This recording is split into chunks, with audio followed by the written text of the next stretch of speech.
এই স্টেশনটা ২০ বছর ধরে বন্ধ, কিন্তু প্রতি রাতে ঠিক 1:20 এখানে একটা ট্রেন আসে। লোকেরা বলে এই ট্রেনে যারা ওঠে তারা আর কখনো ফিরে আসে না।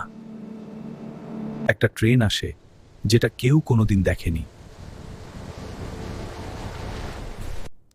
প্রতি রাতে ঠিক 1:40। আজ সেই রহস্য জানতেই এখানে এসেছে পার্থ আর দীপক। সেখান থেকে তারা চুপচাপ স্টেশনটার দিকে তাকিয়ে আছে। হঠাৎ বাতাসটা অদ্ভুত বেড়ে গেল। শুনছিস কি ভয়ঙ্কর? হ্যাঁ, চল এখান থেকে। আমার ভালো লাগছে না। ঠিক তখনই দূর থেকে একটা ট্রেনের শব্দ এলো। ট্রেনটা এসে থামল ফাঁকা প্ল্যাটফর্মে। হঠাৎ দরজাটা নিজে নিজেই খুলে গেল।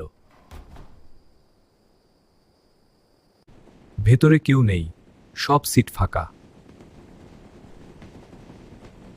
হঠাৎ ভেতর থেকে একটা বিকট হাসি শোনা গেল।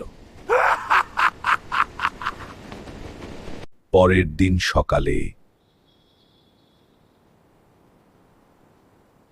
লোকেরা স্টেশনে এসে শুধু 2টা জুতো দেখতে পেল, আর ঘড়িটা থেমে আছে ঠিক 1:40। লোকেরা বলে আজও মাঝরাতে 1:01 সেই ট্রেনটা নবীনপুর স্টেশনে আসে। আপনি হলে কি ওই ট্রেনে উঠতেন? কমেন্টে লিখুন।